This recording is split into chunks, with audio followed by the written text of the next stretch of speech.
అయితే అన్నిటి అంతము, చెప్పండి, అన్నిటి అంతము. అంతము సమీపమైనప్పుడు నువ్వెందుకు కూర్చుకుంటున్నావు? నువ్వు ఇంకెంత దాచిపెట్టుకుంటున్నావు? నువ్వెందుకు ఇంకా కావాలి కావాలి కావాలి అనుకుంటున్నావు? ఇంకా ఏదో సంపాదన వైపు ఎందుకు పరిగెడుతున్నావు?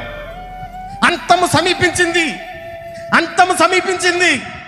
నువ్వు చేసింది, నువ్వు పొందుకున్నది, నువ్వు దాచిపెట్టుకున్నది, నీకు అనుగ్రహించబడిందో లేక నువ్వేదో కూడబెట్టుకున్నది ఏది నువ్వు అనుభవిస్తావనే నమ్మకం నీకుందా?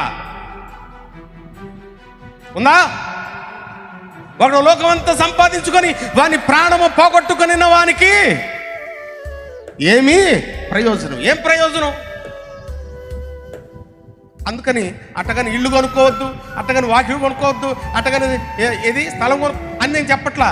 నీకు సరిపడిన, నీకు సమమైన, నీకు కావలసినంత వరకే తృప్తిపడు. ఇంకా లోకమంతా చుట్టేయాలి అనుకోవద్దు. ఎందుకంటే అన్నిటికీ అంతము సమీపించింది. చెప్పండి, అన్నిటికీ అంతము. చివరి దినాల్లో మనం ఉన్నాం, చివరి తోకలో మనం ఉన్నాం. తెలుసా? అందరూ కృపాకాలం కృపాకాలం కృపాకాలం అంటున్నారు.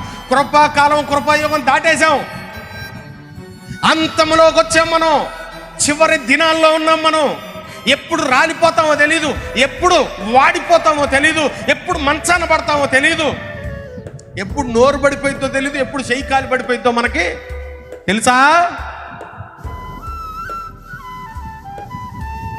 మరెందుకు? ఇప్పటికైనా సిద్ధపాటు వైపు నీ హృదయాన్ని మలచాలి. ఇప్పటికైనా దేవుని వైపు పూర్తిగా నీవు ఆనుకోవాలి. హల్లెలూయా.